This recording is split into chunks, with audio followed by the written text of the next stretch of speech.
Hello, my name is Andy and I am the Village Idiot. I'm armed with a car and a GoPro and an unhealthy amount of time on my hands. I'm using that time to attempt to visit every civil parish in England.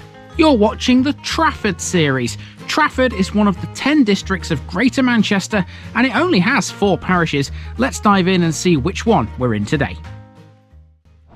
Welcome back to Trafford, everybody, for the 4th and final time, and I do think I've left the best until last. I am going to have to hot foot it around this route though, because even though it's only 2 o'clock, it is starting to get dark and there is a bit of cloud cover up there, so I may be finishing this one under some floodlights. Who knows? Welcome to Dunham Massey.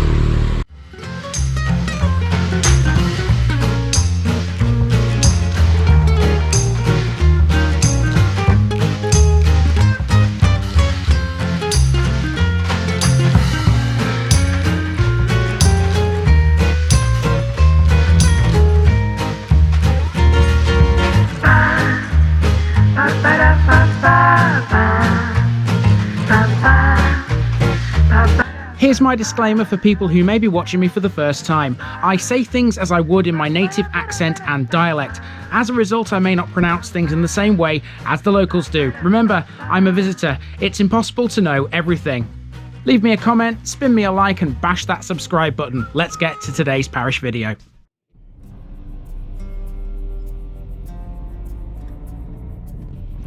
Dunham Massey, Masci's Hill. The 4th and final parish of Trafford is probably the one most people around here know the best, thanks to its plethora of attractions. This is Dunham Massey, which is centred around a mansion and its huge adjoining parkland, which was formerly the home of the last Earl of Stamford. It's been owned by the National Trust since 1976 and it's free to wander around, so I did just that. Dunham Massey's history is reflected in its 45 listed buildings. It was a regionally important place during medieval times and the seat of the Masci or de Masci barons, hence the name. The importance of Dunham was so great that the Masseys had 3 castles, namely Dunham Castle within the current footprint of the hall, Watch Hill Castle on the border with Bowdon, and Ullerwood Castle close to the modern-day Manchester airport.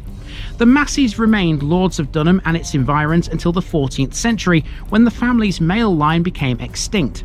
The Booth family inherited most of the land in 1409, with Dunham Massey remaining at the heart of the estate. There is a village here too, Dunham Town, and a couple of smaller outlying settlements. There's also a canal. So let's get our walking boots on for the last time in Trafford and discover what's what in Dunham Massey.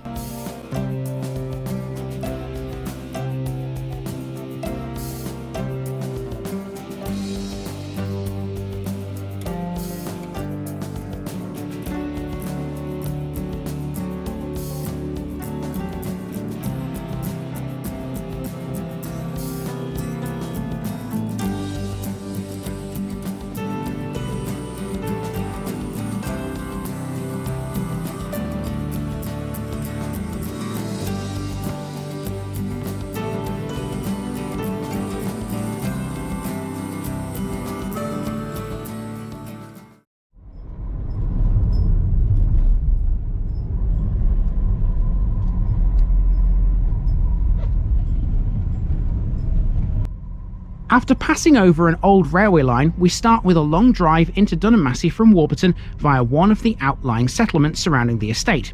This is Dunham Woodhouses. This is so named thanks to its association with an outlying estate lodge, where it's likely firewood was obtained from the surrounding woodland and stored. On the left here is the Rope and Anchor, one of the 2 pubs here in Dunham Woodhouses. It's quite well known for its food. After the bend it stands on, the other pub is on the right momentarily. That would be the Vine Inn, a Sam Smith's pub with 4 cosy rooms and a more relaxed atmosphere. Both pubs stand at either end of Station Road, named thanks to a former railway station on the now defunct Warrington to Stockport line, which we've just crossed. Dunham Massey Station served the area between 1854 and 1962. It grew slightly as a result, but this was to be one of the only effects the Industrial Revolution had on Dunham Massey, as it remained predominantly agricultural. The old railway line is now a walking trail. It originally was called the Warrington and Altrincham Junction Railway before it was renamed thanks to an extension. Dunham Woodhouses also has a few other features of note. It's here where you'll come across the Dunham Apple Barn, close to the former railway line. It's a cider bar that has an on-site coffee shop. Further down the road to the south is Dunham Fisheries, which has a spring-fed natural lake and a second artificial one. Both are well stocked with quality fish such as chub, roach, tench, skimmers and carp, weighing up to 15 pounds. Whilst Dunham Woodhouses, a settlement first recorded in the 15th century, is well worth a visit in itself, most people that come to this part of Greater Manchester come for Dunham Massey. As Woodhouse Lane starts to narrow, the site of the hall and its immense parkland begins to come into view. Let's head underneath a bridge and go for a walk around it.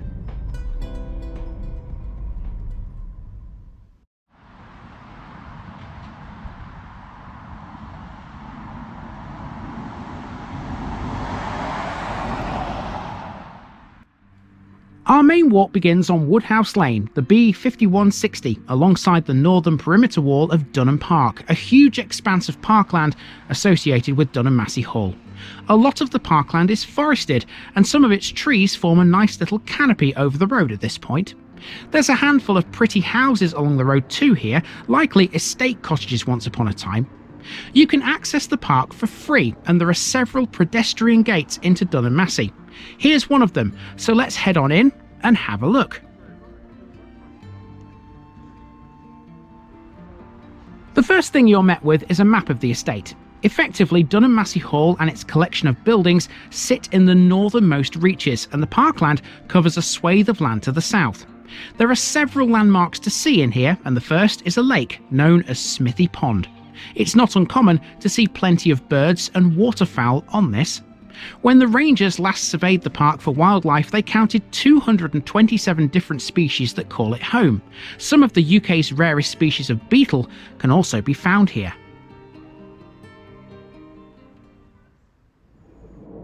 It was and still is a deer park, and amongst those species is a herd of fallow deer, which can often be spotted roaming around. Now we're approaching the environs of Dunham Massey Hall. Here's a statue of a lion, the family emblem of the Greys. Roger Grey was the 10th and last Earl of Stamford, and he lived here in the hall. This was built in 1616 by Sir George Booth, who received one of the first baronetcies to be created by James I in 1611. It was remodelled by John Norris for his descendant George, the 2nd Earl of Warrington, between 1732 and 1740. It was further altered by John Hope towards the end of the 18th century, and again between 1905 and 1908. It was used as a military hospital during World War I. Inside, there's a significant collection of Huguenot silver, a 17th century carving of the crucifixion, and a white marble bust of the Emperor Hadrian.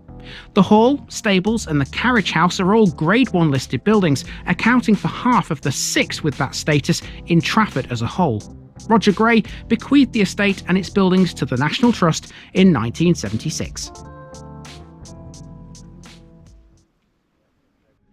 It's become a popular tourist attraction. The hall and its grounds are visited by in excess of 300,000 people every year. It's a good thing then they have facilities to cope with them all. Part of the stable block is now a restaurant, and there's a separate building that's been converted into a toilet block. As we leave this central area, we pass a second statue of a lion before we're back out onto Smithy Drive. Although the deer park is free to explore, shooting takes place here on occasion. These signs act as a warning to keep out when it's on. Another building you can visit here is this, an old watermill which was built in the 17th century, likely in 1616, at the same time as Dunham Massey Hall. It was converted into a sawmill in 1860 and still has its water wheel, which drives a frame saw, a circular saw, a boring machine and a lathe. This is open for public tours 4 days a week between February and November. Its official name is High Town Corn Mill. Further south, there's a second watermill on the River Bollin. Named Bollington Mill, it too is just within the parish boundaries. The water you can see here is part of the ancient moat which surrounded the hall and still partially does today. Part of the moat was dammed to create a lake, from which water flows through the mill to drive the water wheel. It eventually drains into the River Bollin, which forms the parish boundary. The lake is simply known now as the Moat. It was in this area where Dunham Castle once stood, the hall's predecessor. A mound can still be seen, but experts believe it to be a natural hummock of glacial sand rather than the castle's earthwork remains. found our way now into an oasis opposite the moat, featuring a small fountain and some neat little landscape gardens. There's a few more attractions in here, like a gift shop and the Stamford Cafe, both within the much more modern visitors centre. There's also a second-hand bookshop. Around the back of this building is the main car park. Whilst walking into and exploring Dunham Massey is free, parking is not unless you're a National Trust member. These two big deer sculptures overlook the car park's entrance and exit. So I'm making my way out of the grounds now. The whole thing reminds me a little bit of Lotherton Hall in Leeds, if you remember that. Long time ago. Very similar in the way it's set up. Obviously the house is a bit different, it's got a few different features and that, and it's a lot bigger than Lotherton Hall. But you know, it's just beautiful, it's fantastic, and it's a great place to come and spend a couple of hours walking around and enjoying yourself. Now, there's more to Dunham Massey than just the hall and everything I've shown you here, lots more. So let's continue walking and head now for Dunham Town.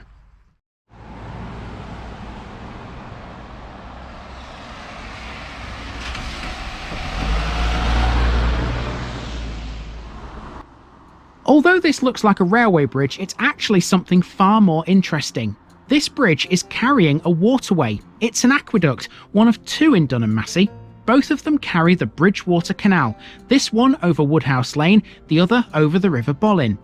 After using a little access path up to the canal's side, we can follow this for a short while into Dunham Town. It took me about 15 minutes to walk this part of the route, and it was heavily sponsored by a beautiful golden sunset, which made this area look magnificent. The Bridgewater Canal is often described as the first great achievement of the Canal Age. It was commissioned by Francis Egerton, the 3rd Duke of Bridgewater, to transport coal from his mines in Worsley to Manchester. It was opened in 1761 from Worsley to Manchester, and later extended from Manchester to Runcorn and from Worsley to Leigh. Although it's a lot different to the Manchester Ship Canal, it is connected to it via a lock. It has several narrow, blind bridges, and drivers often beat their horns when crossing them.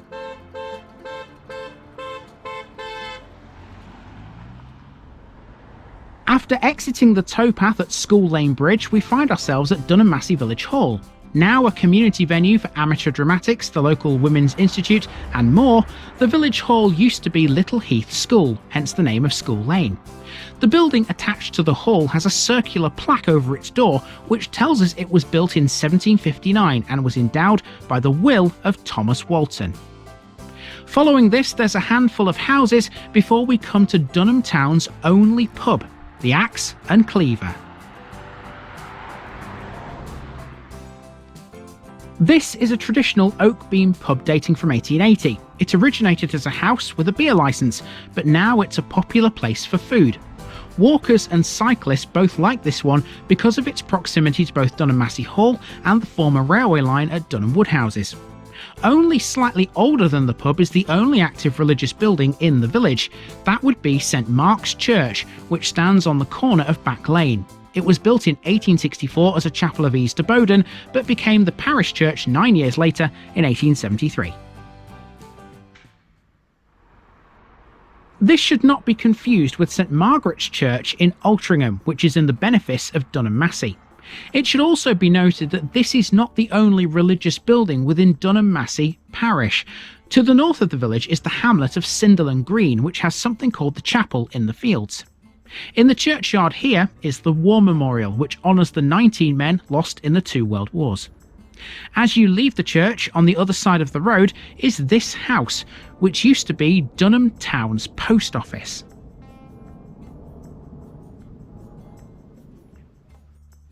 The last vestiges of the walk take in the Dunham Barn, a unique and award-winning cafe established in 2020 which serves fresh local produce. Although Dunham Massey is historic enough in itself, Dunham Town is actually older. Settlement in the area goes way back to Roman times. In fact, the A56, which skirts the village to the east, is the old Roman road between Chester and York.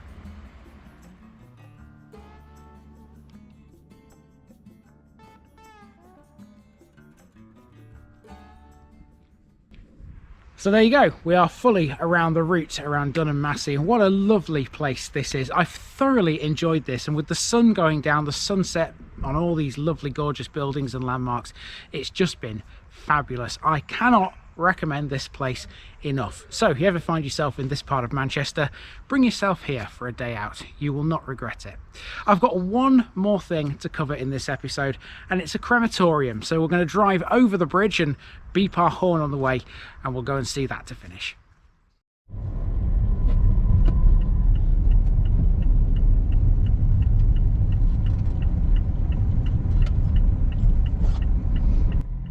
Altrincham Crematorium can be found on the road north out of Dunham town on the edge of Sunderland Green. Opened in 1959, it's a multi-denominational chapel, and all religious emblems can be removed on request. It can seat approximately 110 people, with standing room for a further 30 at the rear. When large numbers of mourners are present, they can even relay services to a screen in the entrance hall so everyone can participate. There appeared to be a service in progress when I got here, so I opted not to stick around any longer than was necessary. With that, we're done with Dunham Massey and with Trafford in its entirety. The whole district was filmed inside one single day in late November. I can't help but wonder how beautiful Dunham Massey is in the summer. Maybe you should come and find out for yourself and let me know. See you later, everyone.